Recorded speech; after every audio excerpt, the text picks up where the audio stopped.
Goeiemôre almal. Van my kant af ook baie welkom. Is lekker om weer vanoggend hierso te wees.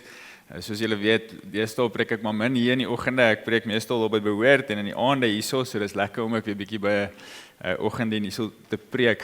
Wessel daar agter vra net, daar is blykbaar nog 'n klompie mense op pad. So as julle so bietjie kan net inskuif en plek maak, dan sal dit gaaf wees.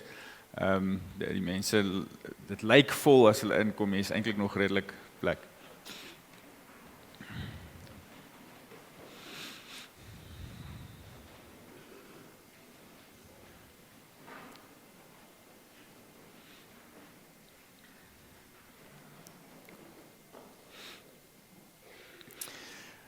So in besonder vanoggend welkom aan al ons besoekers wat hierso is vir Bert en Madrie se doop, of 'n klein Bert se doop ten minste. Dis wonderlik, baie keer gebeur dat mense dis nog hulle voorreg is. Ek het die voorreg gehad om te preek op Bert en Madrie se troue ook en nou hulle eerste babietjie ook te doop. So dit is baie lekker voorreg om dit te kan doen. Julle het ook ongelukkig ons kwartaalse finansies preek en gesprek gevang. As jy nou 'n besoeker hier is, so wees maar geduldig daarmee. Arie gaan na die diens so vinnig terugvoer oor die finansies, maar ja, soos wat julle in die preek ook sal sien, die twee goeders is nie, die doop en finansies hoef nie noodwendig twee verskillende sake te wees nie, maar so 'n bietjie iets daar sê later. So baie welkom en natuurlik begin ons ook in die lig van ons hele preek vanoggend oor finansies, begin ons met ons wotum uit Psalm 24 wat hierdie volgende belydenis maak en is so belangrik vir ons, nie net as ons dink oor geld nie, maar eintlik oor ons hele lewe is dit belangrik om hierdie te verstaan. Psalm 24 wat sê: die aarde en alles wat daarop is, die wêreld en die wat daar woon, alles behoort aan die Here. Dit is hoe ons hier by mekaar kom, dit is wat ons bely as ons hier saam met mekaar is, en as jy dit in jou hart bely, ontvang dan ook die seën van die Here. Genade, barmhartigheid en vrede van God ons Vader en van ons Here Jesus Christus en deur die kragtige werk van die Heilige Gees. Amen. Kom ons staan, dan gaan ons Psalm 8 saam met mekaar sing, vers 1 tot 4, en daarna bly ons so staan, dan gaan ons saam ons geloof bely.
is wonderlik as ons begin om die Here te loof en prys, dan maak dit tog sin dat ons ook saam met mekaar ons geloof wil bely. En ons gaan dit vanoggend hardop saam doen, die geloofsbelijdenis, die apostoliese geloofsbelijdenis, of die 12 artikels soos dit ook bekend staan. Die woorde is hier op die bord, so elkeen kan dit hardop saam sê. Ek glo in God die Vader, die Almagtige, die skepper van hemel en aarde. En ek glo in Jesus Christus, sy eniggebore Seun, ons Here, wat ontvang is van die Heilige Gees, gebore uit die maagd Maria, wat gelei het onder Pontius Pilatus, gekruisig is, gesterf het en begrawe is, wat die angste van die hel tot die dood toe ondergaan het, wat op die derde dag opgestaan het uit die dood, opgevaar het na die hemel, en sit aan die regterhand van God, die Almagtige Vader, waarvandaan hy sal kom, om die lewendes en die wat reeds gesterf het, te oordeel. Ek glo in die Heilige Gees, ek glo aan 'n heilige, algemene Christelike kerk, die gemeenskap van die heiliges, die vergewing van sondes, die opstanding van die liggaam en die ewige lewe. Amen. Ons kan maar weer gaan sit. Ons gaan sommer dadelik oorgaan na die doop toe vanoggend, so ek gaan vir ons die doopsformulier voorlees. Ek weet Bert en Maud, ek weet julle sit hier agter, so ek gaan eers die formulier lees en dan sal ek julle roep vir die vrae. Die formulier is, so wat ons altyd mekaar sê, eintlik maar net 'n kort opsomming van dit wat ons glo oor 'n saak, oor die nagmaal of dan nou vanoggend oor die doop. En daarom sê ons dat die leer van die heilige doop, dit wat ons glo van die doop, word in 3 hoofpunte saamgevat, in sonde, verlossing en dankbaarheid. Ons sê dat ons en ons kinders is in sonde ontvang en gebore, en daarom staan almal van ons, alle mense, onder die toren van God, sodat ons nie die ryk van God kan inkom nie, tensy, en dis al hoe dit kan gebeur, tensy ons opnuut gebore word, wedergebore word. En dit word aan ons geleer met die doop, deur die indompeling in of die besprenkeling met die water, waardeur die onreinheid van ons siele vir ons aangewys word, sodat ons vermaan word om 'n afkeer van onsself te hê, ons voor God te verootmoedig en ons reiniging en ons saligheid buite onsself te soek. Dis die eerste ding wat ons erken. Ons sê ons is sondige mense en die doop is 'n teken daarvan wat vir ons wys dat ons net gered kan word as ons skoon gewas word deur Christus se bloed. En dis die tweede punt, ons verlossing. Die heilige doop betuig en verseël aan ons die afwassing van ons sondes deur Jesus Christus.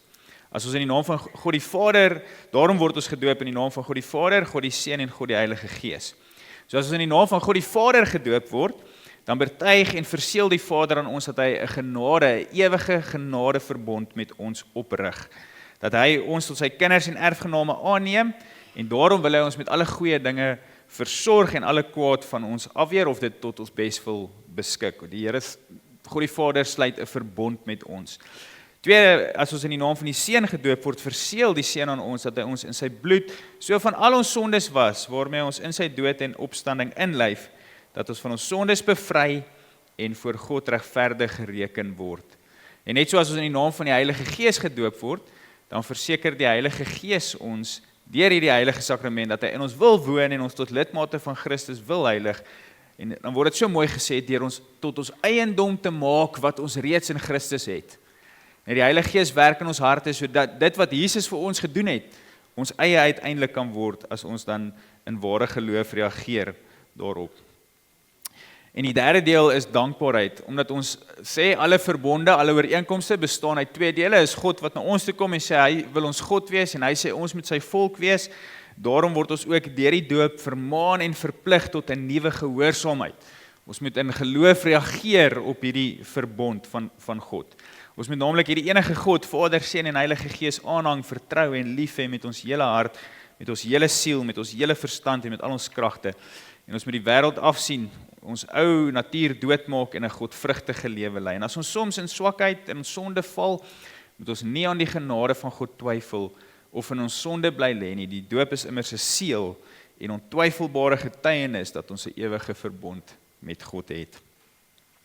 En dan natuurlik in die gereformeerde kerk, en ek gaan nou nie die hele deel daarvan lees nie, glo ons dat hierdie verbond ook geld vir ons en ons kinders. Ons glo dat ons volwasse mense wat nie gedoop is nie, wat nie gelowiges was nie, wat tot bekering kom. Ons glo dat ons hulle doop, maar ons glo ook dat gelowiges se kinders wel deel het aan hierdie verbond wat God vir ons gee, en daarom doop ons ook kindertjies.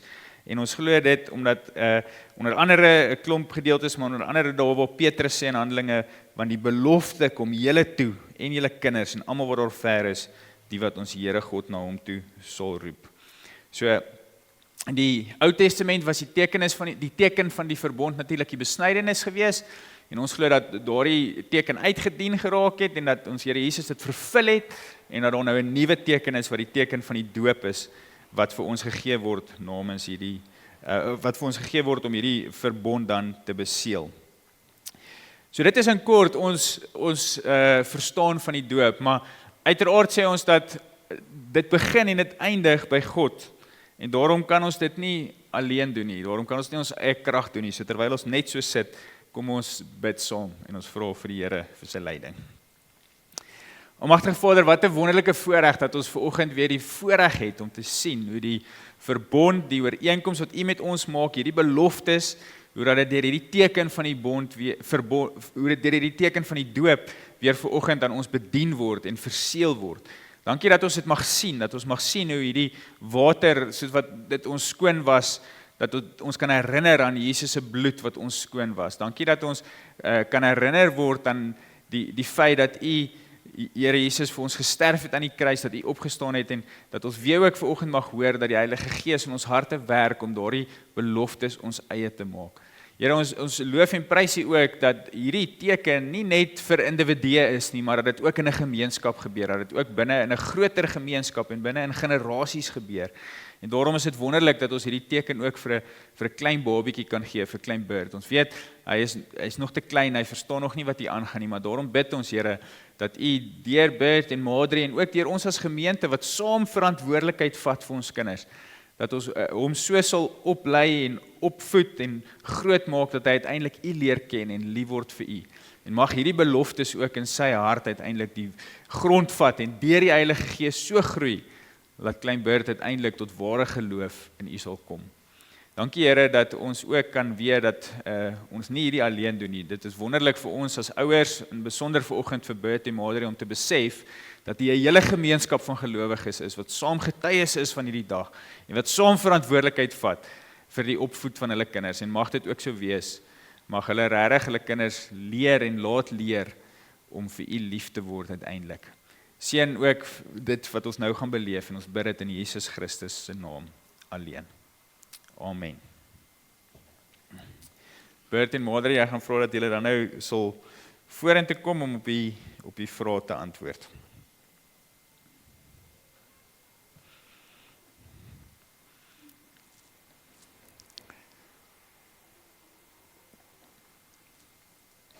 Vir 'n oomblik gewonder of die klanke agterwerk. Kom maar hier voorkom. Bert, Madri, julle het nou gehoor dat die doop 'n instelling van God is om aan ons en ons kinders sy verbond te verseël, sy ooreenkoms, sy beloftes vir ons te gee. En daarom wil ons graag hê en ons wil dit altyd hê as ons doop dat julle dit met hierdie gesindheid doen en nie uit bygeloof of net uit gewoonte nie.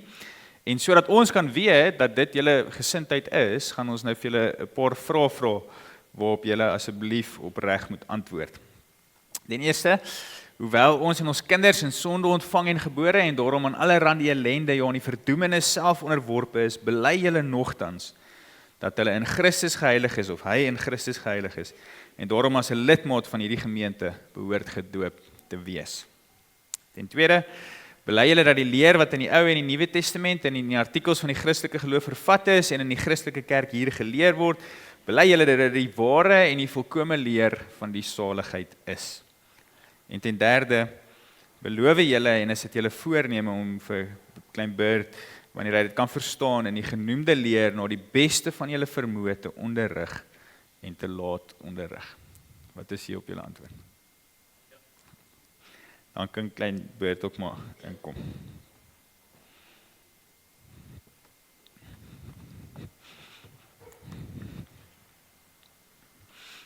As jy van die kinders is wat wil kom kyk wat ons doen, kom staan asseblief hier voor. Julle is welkom.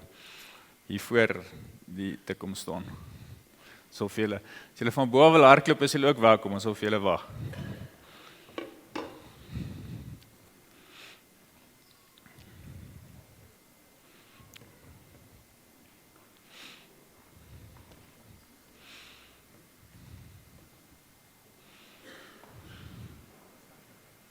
Ja, julle kan so 'n bietjie anders. Kom, staan hier so.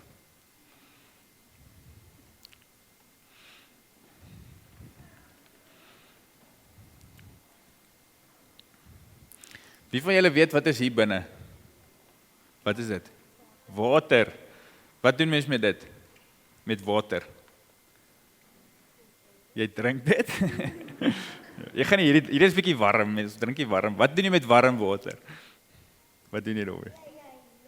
Jy was daarmee, nee, jy bad daarmee, jy maak skoon daarmee. En ons sê vanoggend hierdie watertjies, nee, wat ons nou op klein Bert se kop gaan gooi.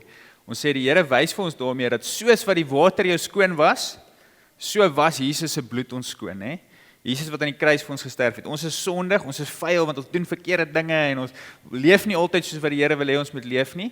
Maar toe kom Jesus en sy bloed maak dat ons skoon gewas is en dit is wat hierdie ons herinner as ons dit kyk. So julle moet mooi kyk. Julle is ook almal gedoop en dan moet julle sommer vanmiddag as julle by die huis kom vir julle mammas, pappas vra om vir julle fotootjies te wys van julle doop en bietjie vir julle te vertel hoe was daai dag en wat dit beteken. Bert Verster, ek doop jou in die naam van die Vader en van die Seun en van die Heilige Gees. Amen. Kom ons bid saam.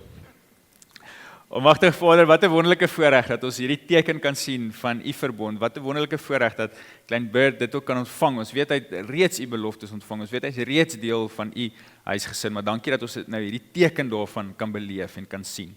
Here, ons vra dat u regtig deur die Heilige Gees in klein Bert se hart sal werk, maar ook in al die kinders wat hier voor staan en almal in ons gemeente se hart sal werk om uiteindelik tot ware geloof te kom, sodat ons 'n gemeenskap kan word wat u dien en u loof en u prys en u eer in alles wat ons doen. Dankie Here dat oor u kan gaan. Dankie dat ons uiteindelik kan weet, as u wat na ons toe kom en u wat ons kom roep en mag ons dit ook beleef vanoggend. Ons bid al hierdie dinge net in die naam van ons Here Jesus Christus alleen. Amen. Kom ons staan en dan sing ons Psalm 134, 'n seënbede vir hulle en dan kan julle teruggaan na julle bank.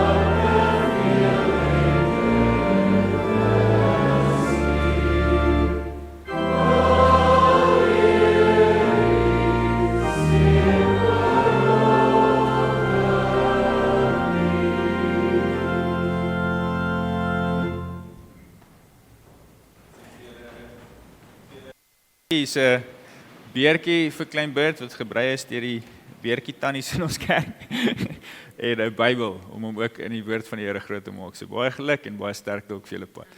Dankie julle.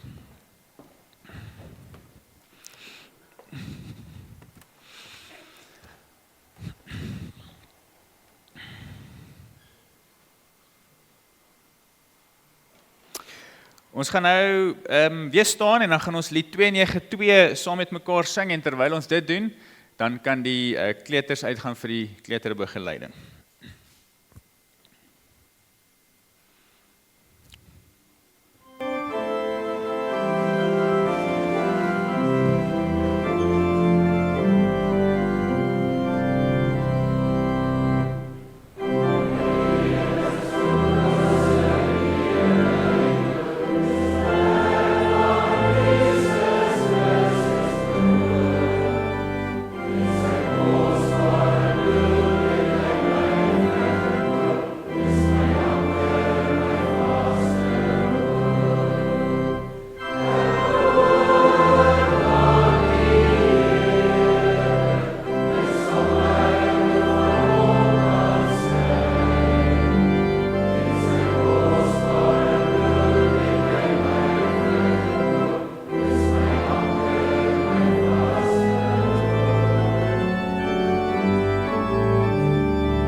Ons gaan nou eerste voor ons met die preek begin 'n kans gee vir die kollekte. So kom ons sit en dan luister ons vir Elizabeth terwyl ons kollekte op.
Here praat vanoggend met ons uit Matteus 19.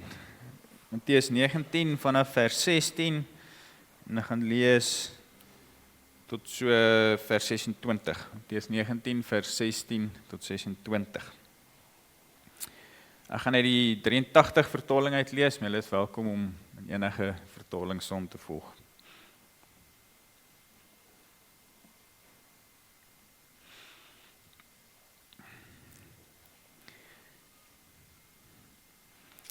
Voor ons saam lees, kom ons sit net so en dan bid ons saam.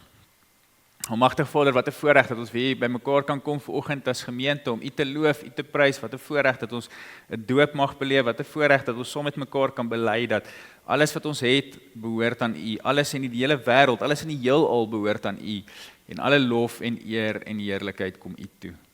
Here, dankie dat U wat so groot is, U wat so goed is, U wat groter is as wat ons ooit kan bedink, dat U in die wêreld ingekom het en U self kom bekend maak aan ons. Bekend maak deur U Seun Jesus Christus, maar ook deur U woord. Dankie dat ons U woord het, die Bybel het wat vir ons nie net 'n lig vir ons pad en 'n riglyn vir ons lewe is nie, maar die bron is hoe ons U kan leer ken. En daarom is dit ons gebed ook vanoggend as ons nou luister na U woord en besonder waar ons vanoggend gaan saam dink oor geld en besittings en wat dit vir ons beteken. Wil ons vra Here dat U met ons harte sal spreek, met ons harte sal praat, dat ons regtig sal hoor wie U is en wat U daaroor dink en dat ons onsself uit die prentjie uit sal haal en dat dit nie oor ons en ons ongemak sal gaan nie. Dankie Here vir U wysheid wat U vir ons gee in die woord en dankie dat U Heilige Gees ook in ons harte werk en daarom bid ons Here dat die Heilige Gees ons harte sal oopmaak vir oggend. Ons bid dit in Jesus Christus se naam alleen. Amen.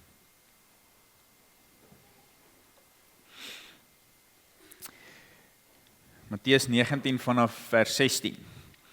Daar het iemand na hom toe gekom en gesê, meneer, watter goeie daad moet ek doen om die ewige lewe te verkry? Hy het vir hom gesê, waarom vra jy my uit oor wat goed is? Daar is net een wat goed is. Maar as jy die ewige lewe wil ingaan, onderhou die gebooie. Watter gebooie bedoel u? Het hy vir hom gevra. Jesus het gesê, dit, jy mag nie moord pleeg nie, jy mag nie egbreek pleeg nie, jy mag nie steel nie, jy mag nie vals getuienis aflê nie, eer jou vader en jou moeder en jy moet jou naaste lief hê soos jouself. Dit alles het ek nagekom, het die jong man gesê. In watter opsig skiet ek nog tekort? En Jesus antwoord hom, as jy volmaak wil wees, gaan verkoop jou besittings en gee die geld vir die armes en jy sal 'n skat in die hemel hê, kom dan terug en volg my. Toe die jongman dit hoor, het hy bedruk weggegaan, want hy het baie besittings gehad. Jesus het toe vir sy disippels gesê, dit verseker ek julle, 'n ryk mens sal moeilik in die koninkryk van die hemel kom. Ek stel dit nog sterker, dit is makliker vir 'n kameel om deur die oog van 'n naald te kom as vir 'n ryke om in die koninkryk van God te kom. Toe die disippels dit hoor, het dit hulle geweldig ontstel en hulle het gesê, wie kan dan gered word? Jesus het reguit na hulle gekyk en gesê, vir mense is dit onmoontlik, maar vir God is alles moontlik. Ons lees tot sover. Ek voel of ek dit elke keer sê as ons oor geld praat, maar dit bly definitief die waarheid en dit is geld is maar 'n sensitiewe en 'n ongemaklike onderwerp om oor te praat. Nee, ons praat graag om braaivleisvure, oor rugby en rentekoerse en skole, ons sal selfs oor politiek praat, dit sal ons doen. Maar ons praat nie graag oor ons salarisse nie waar nie. Dis persoonlik, dis privaat, dit raak net my. Nou dit bly 'n interessante vraag, hoekom is ons so sensitief daaroor? Hoekom is ons so sensitief oor iets wat eintlik so deel is van elkeen van ons se alledaagse lewe, geld en besittings? Toe klein Bert se doop vanoggend nou op dieselfde dag val, nie dat dit beplan was nie as die preek oor finansies, toe het ek gevoel ek moet nou eers vir Bert en Madrie so 'n bietjie jammer sê daaroor en vir hulle 'n waarskuwing gee. Want dit voel so amper asof geld en doop nie lekker by mekaar pas nie waar nie. Die een ding is dan so kerklik, nê. Die doop is so 'n geloofsaak en die geld ding is so 'n wêreldse saak. Hierdie twee goed pas mos nou nie regtig by mekaar nie. Maar dit is juis dalk die probleem. Dat ons geld en geloof so van mekaar wil skei, te veel van mekaar wil skei. Want as ons die Bybel lees en veral hierdie gedeelte van vanoggend, dan sien ons dat jy eintlik glad nie hierdie twee dinge van mekaar kan skei nie, geld en geloof. Daarom vanuit hierdie teksgedeelte vanoggend gaan ons 3 goed probeer beantwoord. Hoekom wil ons so graag nie oor geld praat nie? Hoekom is ons so ongemaklik om oor geld te praat? En die tweede ding is, hoekom wil Jesus wel oor geld praat? En derde, wat sê Jesus oor geld? Hoekom wil ons nie oor geld praat nie? Hoekom wil Jesus oor geld praat? En wat sê hy daaroor? So die eerste een is, hoekom is ons so sensitief en so ongemaklik as dit kom by geld en besittings? Nou daar is baie redes daarvoor, ons kan baie dinge daarvoor sê, maar ek dink ten minste 3 goeters uit hierdie gedeelte uit. Die eerste een is so 'n bietjie oppervlakkig, dis waar, maar is iets wat waarskynlik met ons almal resoneer, en dit is, ons almal is so 'n bietjie materialisties in ons harte. Sien of ons dit nou weet of nie, en of ons dit nou wil erken of nie, of ons dit nou glo of nie, ons almal het so 'n bietjie materialisme in ons harte. Materialisme is so deel van die kultuur waarin ons leef, dat dit ons almal tot 'n mindere of 'n meerdere mate beïnvloed in ons lewe. En ek kan natuurlik uit 'n hele paar voorbeelde uit my eie lewe dink om dit te illustreer. Ek gaan net so 2 gebruik om myself te spaar, maar in elk geval. Eerstens is as dit kom by karre. Nou ek en Idalie het altyd so ouma's Hondaatjie gery. En dit was eintlik vir my nogals lekker as ek langs 'n fancy grand car gaan stop en dan voel ek so 'n bietjie lekker oor myself. Ten minste is ek nie so materialisties nie. Ek ry 'n ou kar, veral as dit hier by die kerk is nie. Dan dink ek ja, gelukkig is ek nie so erg. Nou ry ek 'n Amarok bakkie en nou as mense vir my sê, "Sjoe, maar dit gaan goed met die dominee." Dan dink ek altyd hierdie ding om myself te wil verdedig, om iets daaroor te wil sê. Want nou ons het 'n goeie koopie gekry of wat ook al, En dieselfde met ons huis. As As iemand by ons kom kuier, wat ek ten minste dink het 'n mooier huis wat ek het, dan voel my so selfbewus en jy wil jammer sê vir al die foutjies wat daar is en alles wat nie so mooi lyk nie. Maar as iemand anders kom dan wat ek weer dink het dalk nie so mooi huis soos ek nie, dan wil ek hierdie ding hier binne my om te wil verduidelik dat ons eintlik 'n bargain gekry het met hierdie huis nie. Dis eintlik is ons nie so materialisties soos wat ander mense is nie. En ek seker ek is nie die enigste een wat so is nie. As jy daar in die moed bly en daar iemand van Breyerlawn kom kuier in jou onderste straat se huis, dan kry jy daai selfe gevoel as wat ek kry. Of as jy dalk in Menlo Park bly en iemand van ek weet nie wat's nou die beter een, die Waterkloof of Stroebenkop of wat ook al kom kuier by jou, nee, dan kry jy daai selfe gevoel, nee. Jy voel so selfbewus oor dit wat jy het of nie het nie. Nee, en wat is die punt wat ek probeer maak? Ons almal tot 'n mindere of 'n meerdere mate is besig om onsself te vergelyk met ander mense oor goeders, oor dit wat ons het, oor besittings, uiteindelik oor geld. Ons vergelyk onsself, en as dit nie jou huis is nie, dan vergelyk jy jou kar. As dit nie jou kar is nie, dan is dit jou klere, of jou vakansies, of jou golfstokke, of wat dit ook al mag wees, nie. Ons almal is heeltyd besig om hierdie ding te doen, en daarom is ons so sensitief om hieroor te praat, en so ongemaklik om hieroor te praat. Want die binne in ons heg ons waarde aan hierdie dinge, en dis materialisme. Die binne ons voel ons dan blootgestel, ons voel ontbloot in 'n sekere sin as mense praat oor wat ek het of nie het nie, want dit definieer my so bietjie. Dit sê of ek dit gemaak het of nie gemaak het nie. Want die realiteit is, daar gaan altyd mense wees wat meer as ons het. En dan voel ons baie keer minder waardig as ons in daai mense se omtrek is, of ons voel hoogmoedig soos wat ek altyd gedoen het oor my ou karretjie, want ek is daarom nie so erg materialisties nie. En nog gaan altyd mense wees wat minder as jy het, en as jy in daai mense geselskap is, gaan jy ook so 'n bietjie skaam voel oor die goed wat jy het, want jy weet jy spandeer dalk jou geld op verkeerde plekke, of jy gaan trots voel en sê, maar ek het dit daarom gemaak in die lewe. Nou hierdie dinge klim baie oppervlakkig en dit is, maar dis die uitwerking van dieper dinge wat in ons hart aan die gang is. Want die tweede rede hoekom ons nie oor geld wil praat nie, en veral hoekom ons nie in die kerk oor geld wil praat nie, sien ons baie duidelik in hierdie gedeelte, en dit is, ons dink dit het niks met ons geloof te doen nie. Dit bring ons by hierdie teksgedeelte. Hierdie jong man wat na Jesus toe kom, hy was ook materialisties geweest, soos wat baie van ons in ons harte is. En hy is baie gemaklik dat Jesus met hom praat oor geestelike dinge, oor kerkdinge, nie waar, oor morele dinge.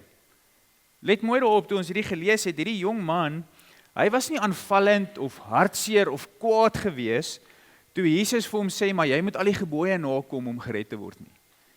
Dit het hom nie gepla dat Jesus dit sê nie, want dit het vir hom sin gemaak.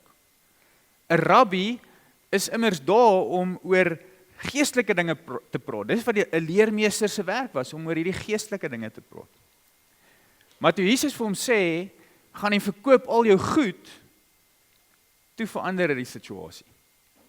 Toe is hy sensitief, toe is hy ongemaklik, toe is hy bedruk en bedroef, want hierso staan hy het baie besittings gehad.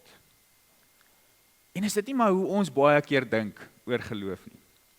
Dit is lekker om Sondag kerk toe te kom, en ons wil 'n mooi boodskap hoor by die kerk, ons wil 'n morele lesie hê, of ons wil iets hê wat my motiveer vir die week, vir my bietjie pitkos gee vir die week om in te gaan, dit moet my moed gee dat ek hierdie week kan aanpak.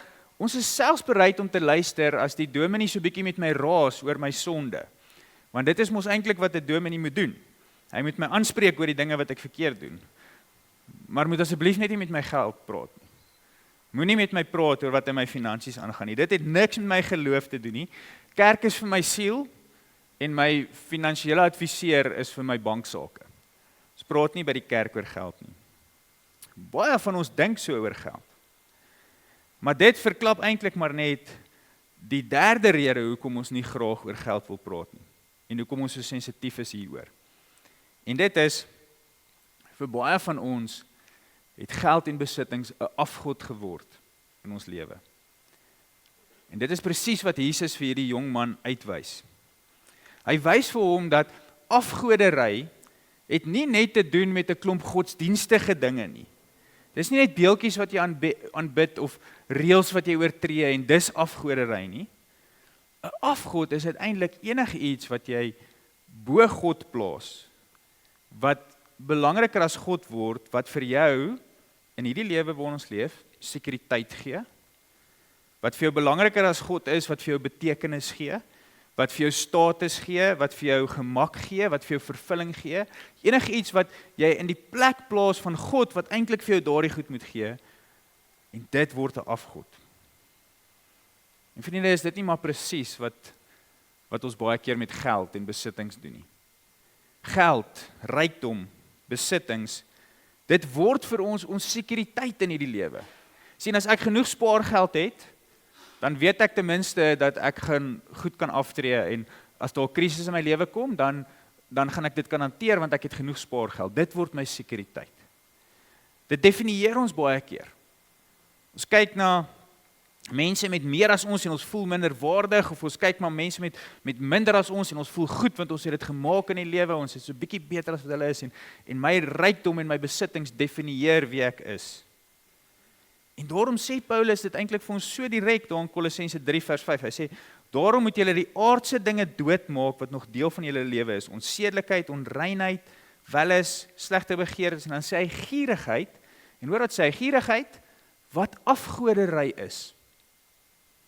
En Paulus sê dit direk daar.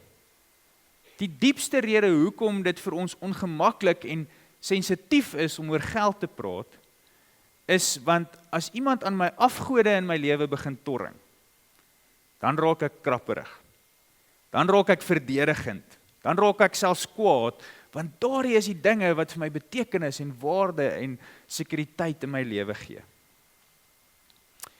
So ons is ongemaklik om oor geld en besittings te praat.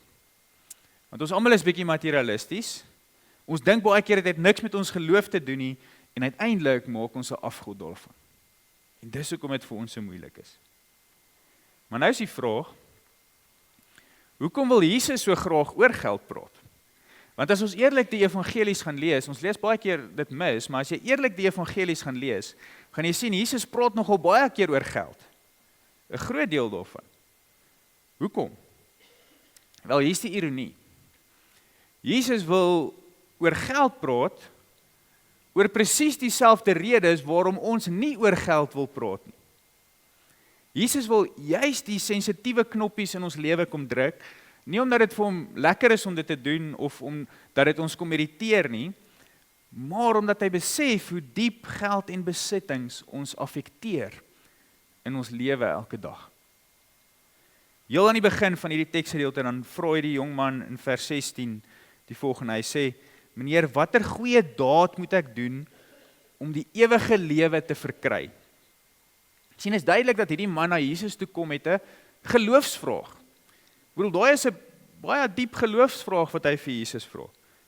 En dis nie sommer net enige geloofsvraag nie, dis eintlik iets wat die kern van sy geloof raak. Redding, die ewige lewe. Hoe om uiteindelik vir altyd saam met God te kan leef. En in die manier wat Jesus hom antwoord, wys hy vir hierdie man dat hy presies die fout maak wat baie van ons vandag nog maak. En dit is, ons skei geloof en geld van mekaar. Dis eers asof Jesus so 'n bietjie duiwels advokaat speel en hy sê vir hom, ja, gaan doen al hierdie geloofsdinge as jy die ewige lewe wil hê, gaan onderhou die 10 gebooie en doen al hierdie dinge reg. Jy weet mos wat dit is, sê Jesus vir hom. Maar in hierdie jongman se oë doen hy hierdie dinge reeds. Hy is alright. Hy doen al hierdie geestelike goeders. Dis nie 'n slegte ou gewees nie. Hy was eintlik heel waarskynlik die tipe ou wat ons almal, of baie van ons ten minste graag sou wou wees. Hy was jonk, 'n jong man, hy was ryk. Een van die ander evangeliese weergawe sê hy was 'n jong leier. So hy was 'n suksesvolle, jong, talentvolle leier gewees en hy was 'n goeie ou gewees. Hy het al die morele boksies getik. Hy het nie op sigself slegte dinge gedoen nie. Hy was nie ooglopend losbandig of sleg nie. Hy sou waarskynlik in vandag se tyd 'n goeie, solid kerk lidmaat gewees het. Selfs dalk nog 'n goeie lidmaat hier van Brooklyn gemeente nie. Maar Jesus kom en hy wys vir hom wat in sy hart aan die gang is. Want sien, vir hierdie jong man was geld nie net iets wat hy het nie, dit is sy lewe. Dis sy identiteit. Dis sy betekenis. Geld het letterlik die ding geword wat tussen hom en Jesus kom staan. En as Jesus vir hom sê, gaan verkoop al jou goed en kom dan terug en kom volg my, dan antwoord hy daardeur hierdie jong man se aanvanklike geloofsvraag nie waar nie. Hy sê hierdie is 'n geloofsaak waarmee ons besig is. Geloof is nie net gebooie en morele dinge en kerkdinge nie. Geloof raak alles wat 'n invloed kan hê op jou verhouding met God en jou verhouding met jou medemens en ander mense. Selfs en dalk veral jou geld en jou besittings. Geliefdes, hierso is die punt. Ons wil nie graag oor geld praat nie. Ons dink dit raak nie ons geloof nie, maar Jesus kom en hy sê nee. Dit raak absoluut jou geloof. Jou bankstaat is eintlik 'n teologiese dokument wat vir jou wys waar jou geld spandeer word, dis wat 'n bankstaat doen. En deur te gaan kyk waar jou geld spandeer word, gaan vir jou sê waar jou hart lê uiteindelik. En jou prioriteite lê. Dit gaan uiteindelik vir jou wys wie jy die liefste het of wat jy die liefste het en wat vir jou die belangrikste is in jou lewe. Vroeger in Matteus 6 vers 21 gaan sê Jesus, daar waar jou skat is, daar sal jou hart ook wees. Geld is absoluut 'n geloofsaak. En daarom, omdat Jesus in ons harte belangstel, wil hy bitter graag praat oor geld. Want dit is wat vir baie van ons skat geword het. Dis daar waar ons harte baie keer lê, in hierdie materiële wêreld waarin ons leef. Goed, so ons wil nie graag oor geld praat nie, Jesus wil dit graag doen, maar wat sê hy daaroor? Wat sê Jesus vir ons oor geld? Ek kan natuurlik ook baie dinge uitlig wat hy sê, maar spesifiek in hierdie gedeelte 3 dinge. Die eerste een wat Jesus hierso sê oor geld is, gee jou geld weg. Want dit is die groot toets of dit 'n afgod is of nie. Sien, as Jesus vir die jong man sê, gaan verkoop al jou goeders, dan beteken dit nie nou dat almal van ons wat hierso sit, al ons goeders moet gaan verkoop nie. Dis nie wat hy hier bedoel nie. Nee, hy nooi ons eerder uit om ons eie harte te gaan toets, wat in ons harte aangaan oor ons geld. En die beste manier om te weet of jy jou geld besit en of die teenoorwaarde is en jou geld jou besit, is deur dit weg te gee of deur dit te verloor. Gebeur partykeer sonder dat jy wil hê dit moet gebeur nie waar nie. Jy verloor jou werk of jy het 'n klomp onbeplande uitgawes of die markte stort ineen of wat dit ook al mag wees. En die vraag is, hoe reageer jy wanneer dit met jou gebeur? Is jy platgeslaan? Verloor jy al jou waarde omdat jy nie meer jou geld het nie? Is jy angstig? Is jy oormatig bekommerd? Word jy naar van bekommernis? Is jy totaal en al hooploos omdat jy jou aardse besittings verloor het? As jy so reageer, dan is die kans goed dat geld vir jou 'n afgod geword het. En daarom is een van die beste maniere wat Jesus vir ons kan gee, om te voorkom dat geld 'n afgod in ons lewe word, is dat hy vir ons sê, gee dit weg. Gee dit weg, wees vrygewig. Vrygewigheid is die teenmiddel, die antidote vir materialisme. As jy 'n vrygewige lewe leef, kan jy nie 'n materialistiese lewe leef nie. Beskerm jou teen materialisme deur nie van jou geld 'n afgod te maak nie en dit weg te gee. Dis die eerste ding wat Jesus hierso sê. En tweede ding oor geld wat hy sê is, hy sê, God gee vir ons geld, maar hy gee dit vir ons om daarmee te dien. Hy sê, gee dit weg, maar gaan verkoop alles, en wat sê hy vir die man, wat moet jy daarmee doen? Gaan gee dit vir die armes. Nou weer eens, Jesus sê nie hierso, dat ons almal alles moet gaan verkoop en dit vir die armes gee nie, dit gaan net gewoon nie sin maak nie, want dan sit ons met klomp arme mense wat ook gehelp moet word, nê? Die beginsel wat hier wel gegee word, is dat God gee vir ons geld om daarmee te dien, om ander daarmee te dien, om sy koninkryk daarmee te dien, om sy koninkryk daarmee uit te bou. Dis hoekom hy ons seën met materiële dinge in hierdie wêreld, sodat ons dit vir ander kan gebruik.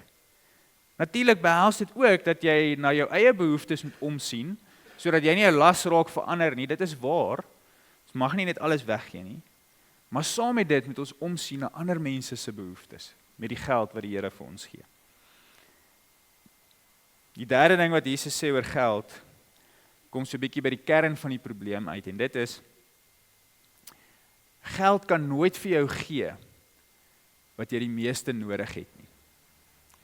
Want sien, wat ek en jy die meeste nodig het in ons lewe, is nie skatte op aarde nie, maar skatte in die hemel. En een van die groot redes hoekom ons so vasklou aan ons geld in ons lewe, is omdat ons nie genoeg die tydelikheid daarvan besef nie.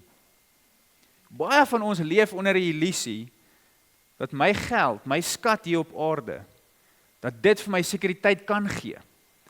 Dat dit vir my betekenis kan gee, dat daar iets in dit is wat vir my betekenis kan gee, dat dit vir my vervulling kan gee. Maar hier is die probleem met aardse geld en aardse skatte. Die doelpale skuif die heeltyd. Jy gaan nooit genoeg hê hier op aarde nie. So as jy een keer 'n nuwe kar gery het, dan gaan jy nooit weer 'n ou kar wil ry nie, jy gaan altyd wil beter hê. As jy een keer in 'n 5-ster lodge gebly het, dan is ATKV oorde vir ewig vir jou geroen, nee. As jy een keer 'n sukses met beleggings behaal het, dan gaan jy nog meer wil hê, nog geld wil hê. Die doelpale skuif die heeltyd, en daarom kan geld nooit vir ons gee, dit wat ons regtig soek hier op aarde nie. Sonder dat dit kom om 'n klomp dinge by ons te vat nie. Sien, want geld vra ook iets van jou. En ons vergeet dit baie keer. Geld gee ook vir jou materiële voorspoed, maar wat vra dit van jou? Dit vra van jou tyd en harde werk. Dit vra van jou stres. Hoe meer geld jy het, hoe meer stres het jy. Dit is 'n beginsel wat ons almal mee kan saamstem. Dit vra later jou gesondheid, dit vra selfs jou verhoudings, want jy jaag daardie ding na. Dit eis later jou hele lewe op met valse beloftes van aardse skatte, met valse beloftes van selfs verlossing en redding uit hierdie aardse swaar kry. Dis wat geld van ons vra en van ons eis. Maar uiteindelik dan kom Jesus en hy gee hierdie volgende uitnodiging. Hy sê, gaan verkoop al jou goed vir daai man, en dan sê hy, kom terug en volg my. Sien, want Jesus sê, volg my, want hy is 'n redder wat nie alles van jou eis en vir jou valse beloftes van geluk gee nie. Inteendeel, hy is 'n redder wat alles vir jou gee. Hy gee sy plek in die hemel op om 'n mens te word. Hy gee sy gemak en sy besittings op hier op aarde, en hy kom lewe 'n arm lewe. Hy gee sy eer en aansien op hier op aarde, en hy word iemand wat verag word, iemand wat gespot word. Hy gee sy lewe op hier op aarde, en hy sterf vir ons aan die kruis. Uiteindelik gee hy sy ewige verhouding met sy Vader op aan die kruis, en daar aan die kruis dan roep hy, my God, waarom het U my verlaat? En hoekom doen Jesus al hierdie dinge? Hoekom gee hy al hierdie dinge? Sodat ek en jy 'n skat in die hemel kan hê, en nie 'n skat hier op aarde nie. Sodat ek en jy, wat arm is, waarlik ryk kan word, met die grootste rykdom van alles, 'n skat in die hemel. Nie noodwendig met geld nie, maar met 'n nuwe verhouding, en 'n nuwe lewe wat ons kan lei. Dit is hierdie Jesus wat alles prys gegee het vir jou, en vir my, wat sê, volg my. Volg my, en jy sal 'n rykdom, en 'n vervulling, en 'n vreugde, en 'n sekuriteit hê, wat geen aardse geld, en geen aardse besittings ooit vir jou kan koop nie. Die ryk jong man in ons teksgedeelte, hy kom na Jesus toe met 'n geloofsvraag. En Jesus se antwoord wys vir hom, dat sy geloof het alles met geld te doen. Maar aan die einde van die gedeelte, dan stap hy hartseer weg, hy stap bedruk weg, omdat hy voor hierdie moeilike keuse gestel word. Wie wil ek volg as my verlosser? Volg ek my geld en besittings, of volg ek vir Jesus? Vriende, en elkeen van ons word nie net vir oggend nie, maar elke dag voor hierdie selfde keuse gestel. Wie wil ek volg as my verlosser? Volg ek my geld en my besittings, wat uiteindelik my hele lewe opeis? Want dan gaan ons ongemaklik wees om oor geld te praat. Dan gaan dit 'n sensitiewe onderwerp vir ons wees, want dan word dit my afgod. Dan gaan ek vanoggend na hierdie hele gesprek kwaad en hartseer en geïrriteerd hier wegstap, want hoe durf julle oor hierdie dinge praat? Of luister ek na Jesus se uitnodiging en volg hom? Volg ek 'n verlosser wat nie my lewe opeis nie, maar wat sy lewe vir my gee? Want dan gaan ek met nuwe vreugde hier uitstap, oor die evangelie, oor die goeie nuus van iemand wat vir ons 'n ewige skat kan gee, 'n skat in die hemel, wat nie van ons weggevat kan word nie. Jy laaste, Bert en Madri, een van die beste dinge wat julle vir klein Bert kan leer, en vir almal van ons, hier so baie kinders in ons gemeente, een van die beste goed wat ons as ouers vir ons kinders kan leer oor geld, is dat geld en geloof nie in aparte boksies is nie. In 'n materiële wêreld waarin ons leef, gaan ons kinders keer op keer beloftes hoor van verlossing deur geld en aardse besittings en materiële dinge. Maar ons moet vir ons kinders leer dat daar 'n beter verlosser is, 'n ware verlosser, een wat vry maak en wat nie slawe maak nie, een wat hemelse skatte gee en nie aardse skatte nie. En daarom kom ons leer ons kinders, kom ons leer vir klein Bert, al ons kinders, om vir Jesus te volg en nie vir geld te volg nie. Want so sal ons vry wees om vrygewig te kan leef. Amen. Kom ons bid saam.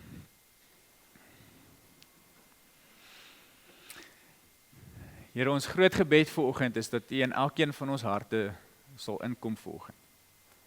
U ken ons finansiële posisie. U weet wat is die dinge waarin ons geld spandeer.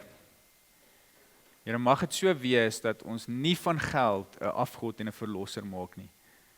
Geld is 'n wonderlike seëning uit U hand uit, maar geld is 'n baie slegte verlosser. En mag ons dit vanoggend weer beleef, mag ons dit vanoggend weer hoor. Mag ons Jesus se roepstem hoor wat sê, as dit nodig is, verkoop alles, maar kom dan terug en volg my. Mag ons vir Jesus volg, wat vir ons ware rykdom, ware skatte in die hemel kan gee, wat alles wat ons in hierdie wêreld het oortref. Dankie vir U woord, dankie vir U evangelie. Bid dit in Jesus se naam alleen. Amen.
Kom ons gaan uit en ons gaan leef in die seën van die Here. Die Here sal jou seën en jou beskerm. Die Here sal tot jou redding verskyn en jou genadig wees. Die Here sal jou gebede verhoor en aan jou sy vrede gee.